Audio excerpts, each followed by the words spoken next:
Much better, okay. All right, great way to kick things off, recognizing folks for outstanding achievement. It's something I hope we can do more of, to be quite frank. All of you are pedaling hard for this organization, and all of you have my respect. I've been here a short period of time, and I've seen some amazing work already, and it's all coming from you, and so I'm humbled by that, and I'm very appreciative of it. I've met most of you, probably not all of you, and that's my fault for not getting around more, but I've spent the last few months kind of in an observation mode, and taking in a lot of customer feedback. Walking around, not just the mission support group, but ops group, med group, maintenance group, 258th. Just trying to solicit just that, raw customer feedback. And that's really the theme of where we're going in 2020 and the message that I want to share with you today. But before we do that, I think it's important to dwell a few minutes just properly introducing myself to you for those of you that I haven't met yet. I think probably most of you were at the change of command. You got to meet my family, but we didn't really talk much about who I am and what I hope to bring to you as your servant in this organization as well. Prior enlisted guy. How many of you in here were born after 1986? Show of hands. Okay, a few of you. Well, that's when I enlisted. At the MEPS downtown in Pittsburgh as an airman basic. Spent a little time on active duty, joined the PA Guard after spending a little time in the desert up in State College. Was commissioned there in '94 as an air battle manager, so these funny looking wings, that's what those are, for those of you that were wondering. Spent, let's see, better part of 15 years with them, and then decided to take a leap of faith and go down to the Guard Bureau. Went down to Tyndall Air Force Base in Florida for about 3 years, working in their A3 shop, post 9/11 type stuff. After 9/11, I had deployed several times doing noble legal work, and so they kind of said, hey, we'd like you to come join the team. So I went and did that, spent about 3 years there, then bounced up to DC, took command of the JDOC, which does air defense for DC, for about 3 years. And then all the while my intent was, hey, I'm going to bounce out and then come back to Pennsylvania. So after command, a few other opportunities came up which projected that timeline out. And so the force development plan for me to come back to Pennsylvania kind of fell by the wayside because all the people who were involved in that disappeared. They all retired, moved on, and so I was kind of like, who's that guy? So fast forward in total 14 years on stat tour, and here I am back in Pennsylvania where it all started, back in Pittsburgh where I grew up. So that's me in a nutshell. What I would tell you beyond that is I live up near State College. I geo-batch here during the week, for now at least. My son is with me. He's going to college here in town, so we get to go to ball games and do a lot of cool stuff. But I have kind of a farm ed up in central PA. And so when I'm at home, usually I've got a honey-do list a mile long, and I'm knocking that thing out. But what I'll tell you is, what I like most about that property is I have this big garage where I can do anything I want to in there. I could probably fit 6 vehicles in there, but it's a big, long, tall structure. You could probably park a tractor trailer in there, but right now I have a bunch of junk parked in there, taking care of a farm. I got a tractor, a few other things, but it's not very organized. Every time I go home, I got my honey-do list, and I go to get after something, and I spend the first 30 minutes looking for my tools because they were either in that garage or the garage that's on my house or somewhere in between, and it's like probably a 50-yard walk between the two. So that first half hour is getting my act together getting organized. So at some point, it would make sense for me to clean up that garage, mark my tools, mark all the Rubbermaid containers saying this is in this box, this is in this box. But it's something I just have not had time to get around to because I'm back and forth and we have very busy lives. But I'm also wasting time every time I go and try and do something. I tell you that story because I think there's some connection to what I'm going to talk about here today and the way we go about our business. So like I said, I spent the first couple of months in observation mode. And the thing I learned is that you guys are killing it, knocking it out of the park, doing great work across the board. You're an excellent team, you have excellent leadership, and you're excellent leaders and followers across the board. I also learned a lot about our customers. And the approach I took to that is just to walk around and talk directly and get direct feedback. We'll talk about this a little bit later, but I put some to-do lists in with this strategic plan, and those are based 100% on raw feedback that I got from talking to those customers. While I've learned that you're doing great, I've also learned that you've been kind of figuring it out on your own a little bit as well. Having part-time leadership in the MSG, and a lot of folks kind of flipping over. You haven't had that consistency, and so I'm hoping that I can provide that to you now that I'm here. But I also learned there's a lot of subjective areas that I think impact how we do our jobs every day. We're not very good at communicating, we being leadership to you, and we're not soliciting the feedback that we need coming back to us. I want to open up those lines of communication, top down, lateral, bottom up, so that we understand each other better and we can get after the problems that we face a little bit better as well.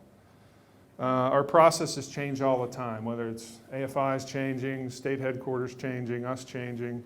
It's not very consistent, it's not very developed, and we spend a lot of time then on triage. It seems like we're always fixing the immediate problem instead of planning for the future problem. Through predictable, repeatable processes, standardized, I'll get it out, processes. We're also not very open and honest when it comes to providing feedback and soliciting feedback.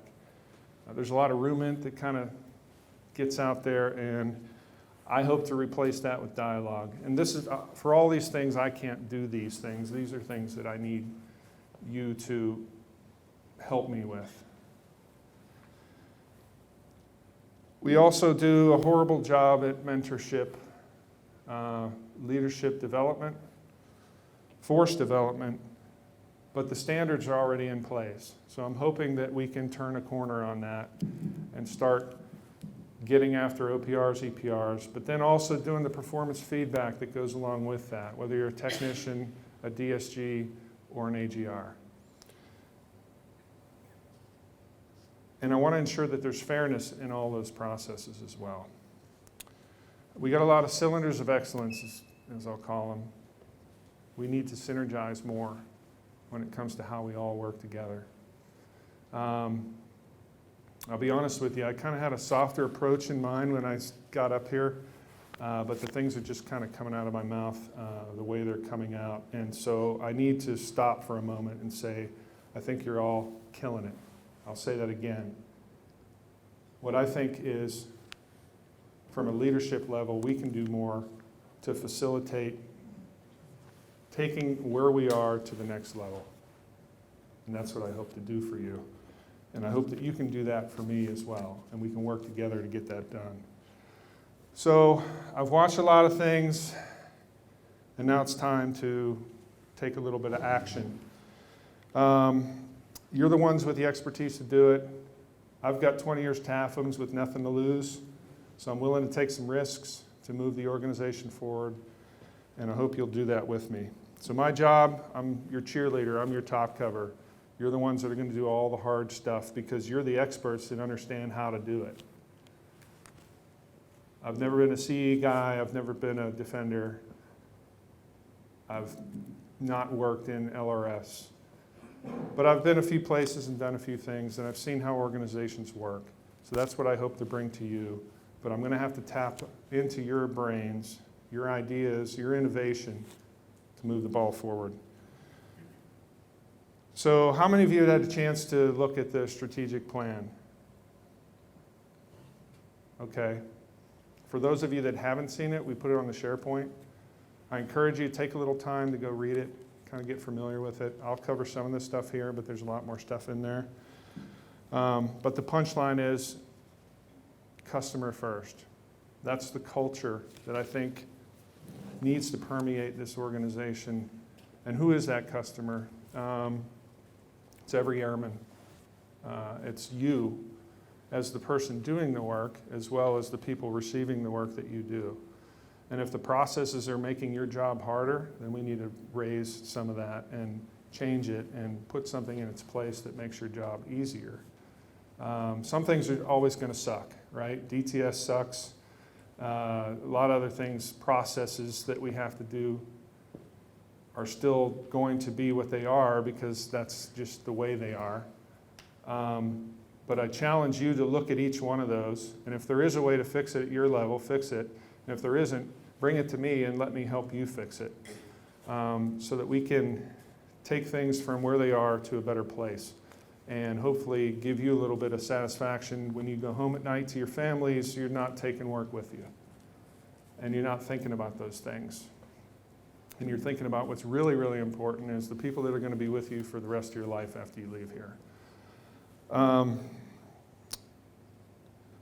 So there's a lot, I think.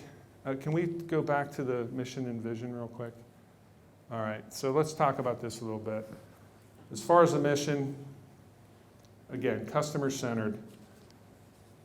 It's mission support to the wing, all its responsibilities, its infrastructure, but especially its airmen and especially the families. Why? So we can fight tonight, but also so that we can be resilient and that we can feel good about each other and the relationships that we have. As far as vision, this isn't one of those lofty vision statements that you normally see, but it's the most important thing that we can do, which is to be that customer-focused person who is looking out for our fellow airmen, our customers, whether they be those airmen, the family members of those airmen, but then also our partners across the runway, at the National Guard Bureau, at the state. Everyone who we touch on a daily basis, in my mind, is a customer. And how we approach those customers makes all the difference in the world. Okay, let's go ahead and flip back and talk a little bit about these guiding principles. And what I'll say up front is these are guidelines, not rules, as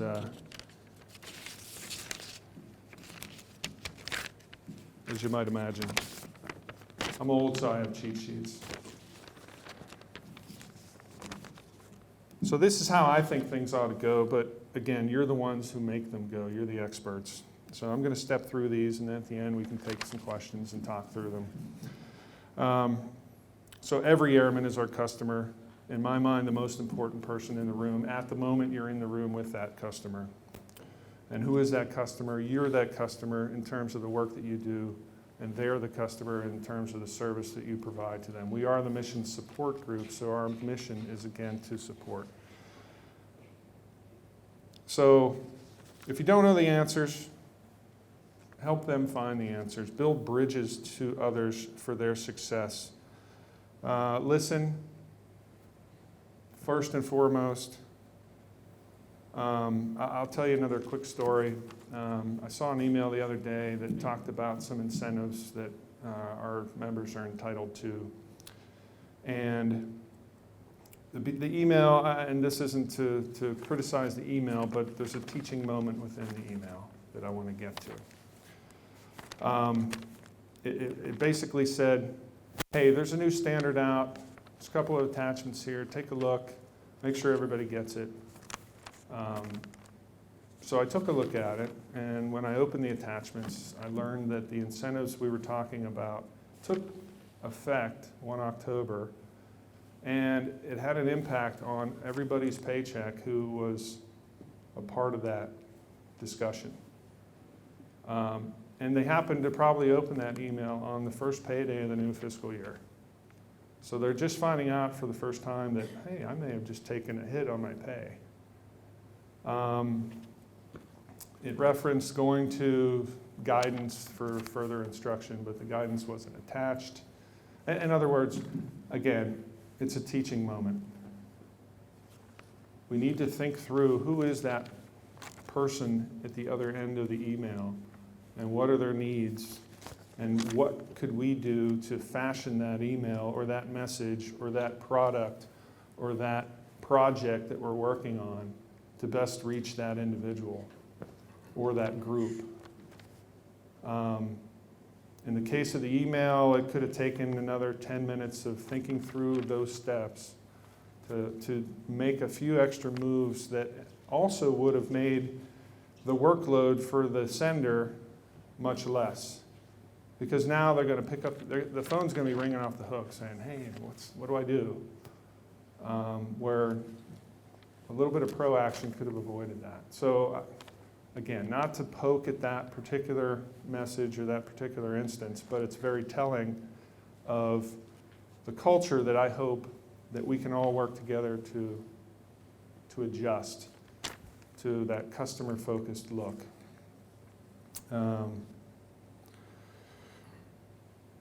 So the next one is treat everybody equally. Apply rules and standards equitably, fairly, and without favor or bias. We've heard this 100 times. We know, about all the caveats. The one that I would add to it that we don't talk about is relationships. I'm the new guy here, and so I'm at the surface level with most of you, if not 90% of you. So I'm very impressionable when it comes to who you are. And I give everybody the benefit of the doubt, and I will support you in every way that I can. That's my level of engagement. The rest of you, a lot of you have known each other for decades.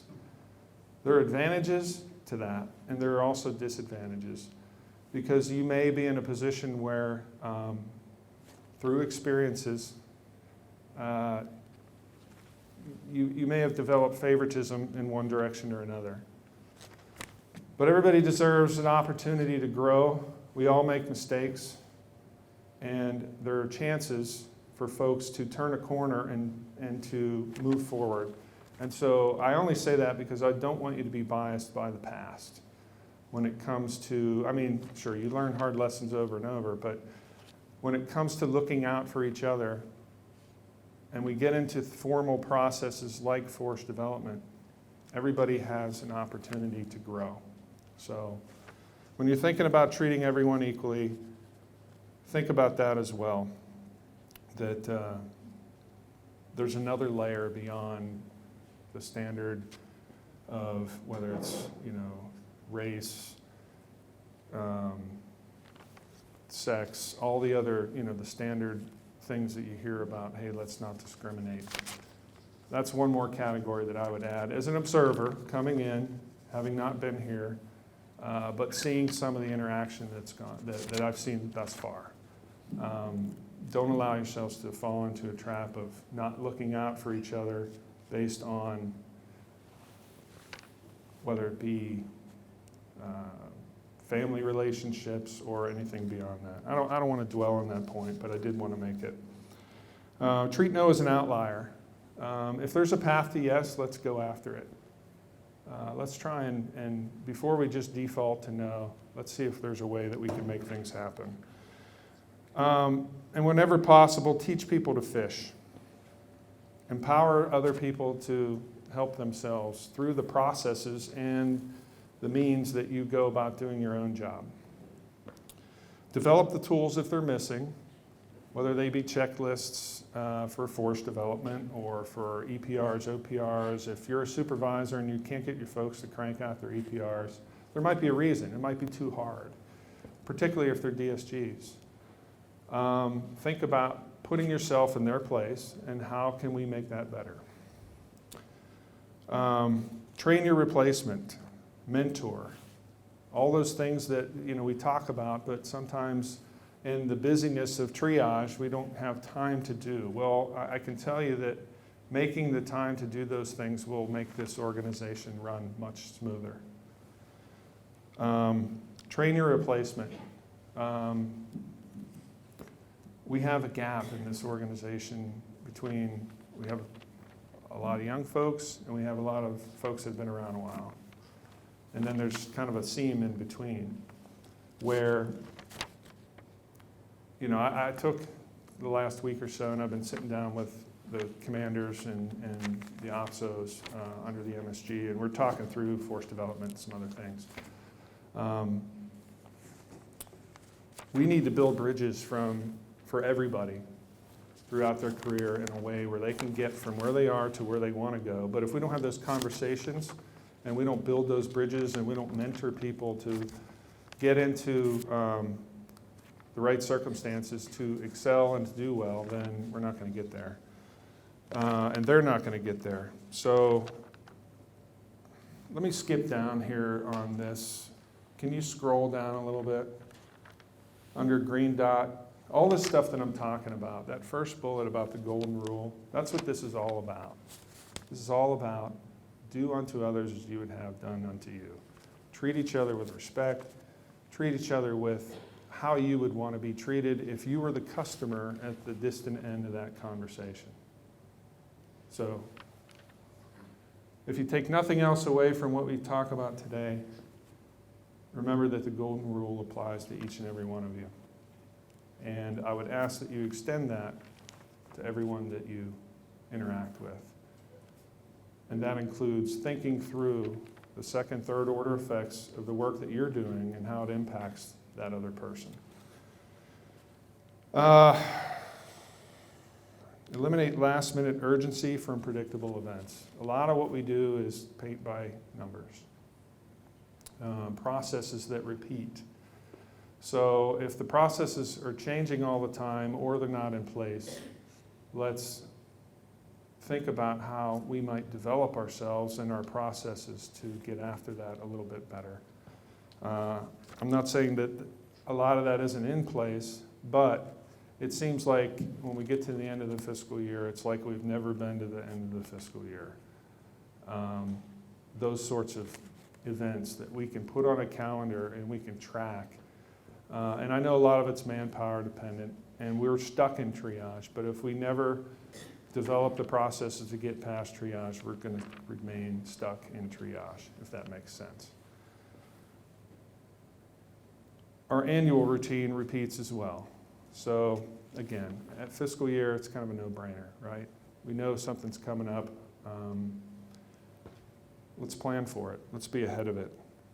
Notify who the stakeholders are well before deadlines. Inform, synergize, strategize, use technology, be proactive, not reactive. And then, if you do change processes, test it out before you unveil it, and then don't change it. Keep it in place, let it be the standard, let it work for a while. And if it needs changing, then yeah, maybe. But as each year goes by and there's a new way of doing things, it just frustrates people. So again, something to consider. Innovation. This is the big solution bullet here, because this is where you come into play in terms of coming up with ideas, looking at the standard and going, you know what, there might be a better way to do that, and then moving out on it. And I'll support you 100%. Like I said, I'm probably at the twilight of my career. I got nothing to lose. I'm willing to take some risks. So if you have ideas, I want to hear about them and work them up through your chain of command. And let's talk about them. Let's talk about ways that we can move the ball a little bit forward. And if you don't have the solution or you can't get to the solution, I'm happy to help. Be a green dot. Obviously, golden rule. Listen. Don't point fingers without having first looked in the mirror. In other words, have I done everything that I can do in this situation before I'm asking somebody else to do it? Squash conspiracy theories. And that's part and parcel of there being an information vacuum. When we create a vacuum, people are going to fill that vacuum, and usually it's with the worst possible thing you can think of. When you know, as the person working that situation, whether it's personnel related, hiring, there's always a conspiracy theory that's going to come up about why this person got the job and not that person. But I can tell you that in almost every case, when you get both sides of the story is much less interesting. And the net result is that the things we do are very structured and very deliberate. So how do we do that? We promote openness and dialogue in the processes that we use. So if you do interviews with 4 or 5 people, reach out to the other 4 that didn't get it and talk to them and give them some feedback on how they interviewed and how, they might do better next time. Be honest with people when you rate them. Not everybody's number 1. Most people are 1.2 or something like that. Everybody does phenomenal work, but when you're doing stratification, everybody can't be number 1. So if you're number 3 of 5 and you don't know it, then you're not going to ask the questions about how can I be 1? What are the things that I need to work on? How do I develop and move forward so that when it comes to growing as an individual and a member of the organization, here's my path. And that goes back to what I was talking about with mentorship. We got to be honest with each other, and we got to give honest feedback, or we're not going to be able to grow as an organization. We're all going to think things that aren't true, good, bad, or indifferent. And if you got rock stars out there, push for them. I can tell you, when I look at OPRs, I see some of our strongest swimmers and EPRs as well who are being done a disservice. So when it comes time to do a promotion board or something like that, if somebody has 3 OPRs that basically say the same thing, or they're missing OPRs and they're not even eligible for a board, that person could be a rock star. That EPR that is needed to become a first sergeant in a board, but it's missing. Now you're scrambling at the last minute to try and pull something together just so this person can board for an opportunity that they may have been training for their entire career and they're spot on ready for. We got to do better about taking care of our folks. I think the record right now is 1,700 days overdue. And I've asked our folks to look into the why behind that. Some of that is probably not true. There are probably people that have retired and moved on, and we're just not doing good record keeping at the state level and beyond to keep track of that. So we're going to peel the layers on that. And frankly, I'm going to put a little pressure on you guys to do better in that area, because it's all about taking care of each other. And if we're not taking care of each other, then that's what we're here to do. We're all full-time because our job is to take care of the mission and the people, take care of each other. I want to help change the culture away from what I'll call the status quo, which is we're not doing that very well.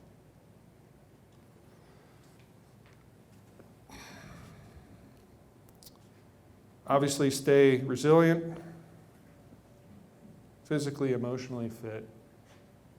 Don't let work be your slave, or be a slave to your work. Get out there, exercise, do all the things that rebuild you, spiritually, emotionally, physically, and otherwise. And do the same for your families.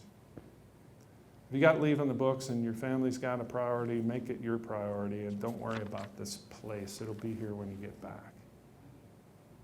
And if you build a team around you through mentorship and you're teaching other people how to do your job, then you've got coverage. And it's not a crisis for you to get up and leave. Under promise and over deliver. It kind of speaks for itself.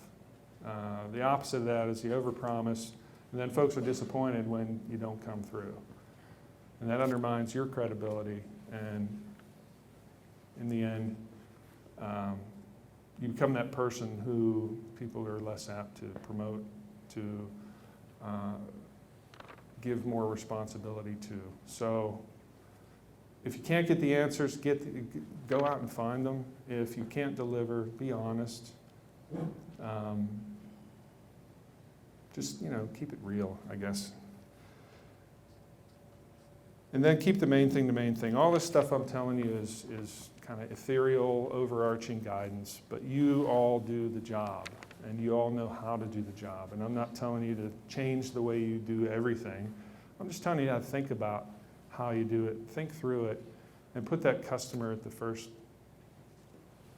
portion of your thoughts. I couldn't dream of understanding, getting inside of each of your heads and knowing how you do your job. It's too much, and you're too smart, and you're too good at what you do. I can try and get there, but I won't get there. But you know all that. You know how to turn the corner, how to push a little bit harder, and you know your people, and you know how much they can push harder. And you also know what their limits are, so you know where not to push. All I'm asking is that as you do that, consider yourselves, your well-being, and the well-being of the people that you're here to serve. And particularly the part-timers who do touch and goes here once a month. Literally, that's what it is for them, because they come in, they open up an email box, and there might be 500 emails in there. If they don't know which one to look at, they're going to miss some things. So think about how you present information to people in ways that they're going to prioritize instinctively. Develop processes that make it really, really easy as opposed to really, really hard. And the way you do that is you put yourself in the place of that other person. So I've beat that dead horse pretty hard. And again, we all have core responsibilities, and I'm not asking you to stop one thing to do the other thing or anything like that. I'm just asking you to let this kind of bleed into your daily thought processes. And as you go about your business, maybe bake some of this into the checklists that you develop, the processes that you make, the jobs that you do, that you're getting feedback from those people who are the benefactors of your hard work, the customers, that you're reaching out to them to get that feedback. So whether it be, any examples, really, I'll pick on CE. If you're installing furniture in an area in a new building, per se, let's make sure that the furniture is what they want.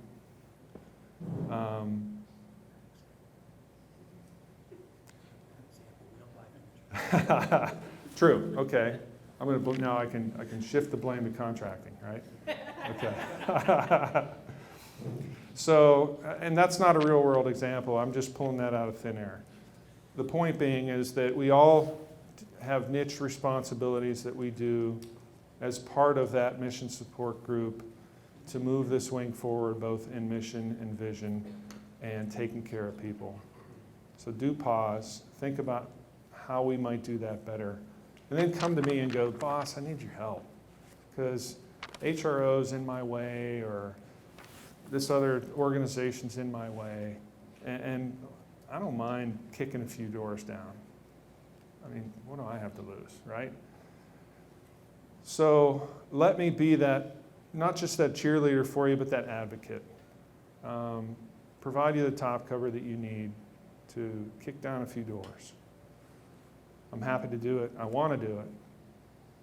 And if I'm not doing that, then why am I here? So let's work together to, I guess, change culture. Not just the MSG culture, but the wing culture. A culture where we're all interdependent, we're all synergized, and we're all working together towards the same ends. So own change until the customer wins is what I'll leave you with. And you're also that customer. So make it win for you too, if that makes sense. don't make your jobs harder to make somebody else's easier. Make your job easier to make somebody else's job easier. And like I said, some things are just going to suck. Making up for overdue EPRs and OPRs is going to suck. But we're going to get through it. And we're going to do it because it's the right thing to do for our airmen. Make sense? All right. Let's see, what else? Sorry, I am, like I said, geriatric and note dependent.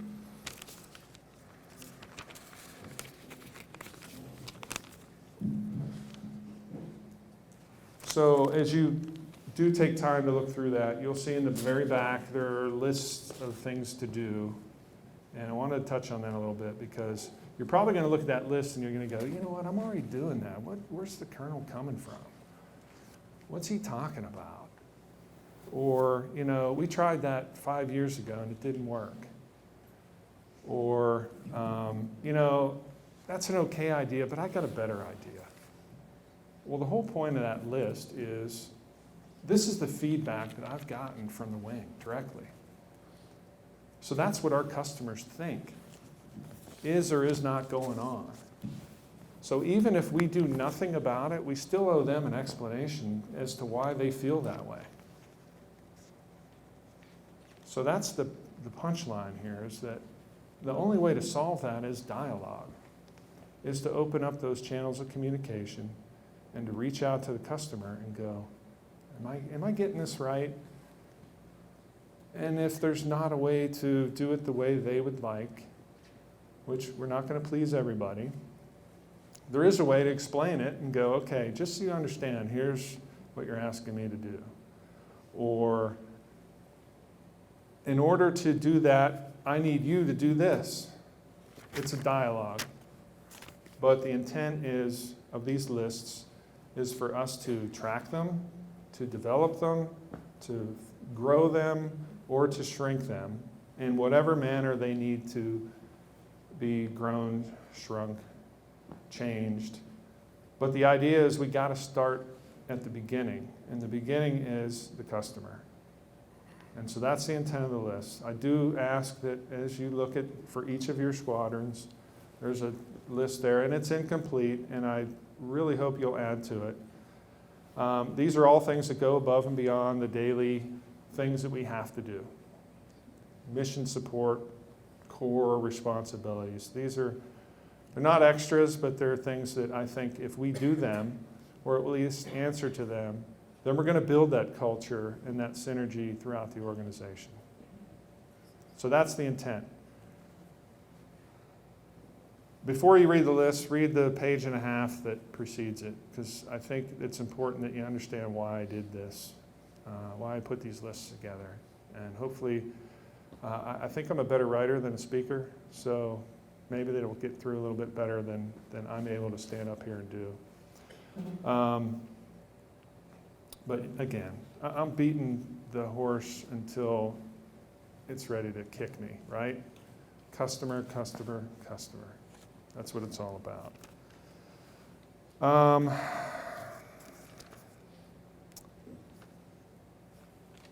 So we put the strategic plan on SharePoint.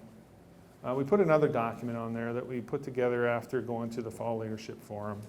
The folks from PACE down at ATC came up and they surveyed everybody, all the full-time leadership that was available to go to the Fall Leadership Forum in the MSG. And it's basically a personality inventory. How does everybody tick? And it's a really interesting document because the big takeaway is we think a lot alike. And there's a lot of strength in that. There's a little bit of weakness in it in that we might have a little groupthink going on, but we already are like-minded in a ton of ways. But if you want some insight on who we are as individuals, it's broken down in there. You can go in and you can pick me apart, figure out how I tick, and likewise with the other folks who were able to go. And then as an aggregate, how we're set up as an organization. It's very educational. because we're not the same as ops or maintenance or med group. So there are takeaways that you can get from that. So when you got some spare time, which I know none of us do, it's worth taking a few minutes just to kind of peel that layer back too. All right, I think I've bloviated long enough, but I do want to open the floor up if anybody has any questions of me. Wow, I must have been really effective. Not one question. Man, I'm not naive enough to think that I'm proud of myself right now, because I'm delivering some news that, in a way that honestly, I rehearsed this in my head 2 or 3 times before I walked down here, and it's completely different than what I had in mind. I'm an extemporaneous speaker at heart, and that's just how it comes out, even though I have notes. I've glanced at these, but it's an entirely different message. I'll close by just saying thank you for everything that you do all the time. Before I got here, you were doing things that were much smarter than I can cook up in my head. And you're the oil that keeps this organization flowing. So keep pounding away at it.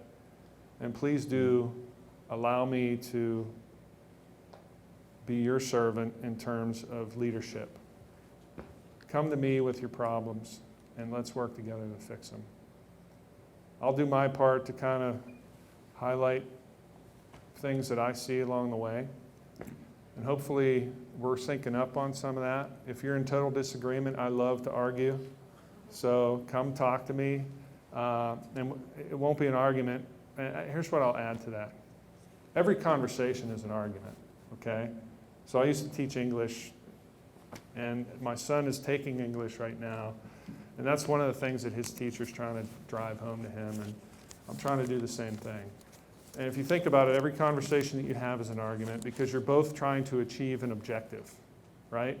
When you get in a discussion with somebody, you got what's in your head, they got what's there in head, and you're exchanging ideas, and somebody is ultimately going to convince the other person or not convince the other person of their point of view. So in that sense, every conversation is an argument, and that's the kind of dialogue we need. Open dialogue without borders on it, without hindrances to it. Sure, we got customs and courtesies and protocols and all that. We got to follow all that stuff. But I'm hoping to put some mechanisms in place that allow you unfettered access to ideas, to promoting ideas, and getting things done. So that's part of the culture change that I'm hoping to put in place.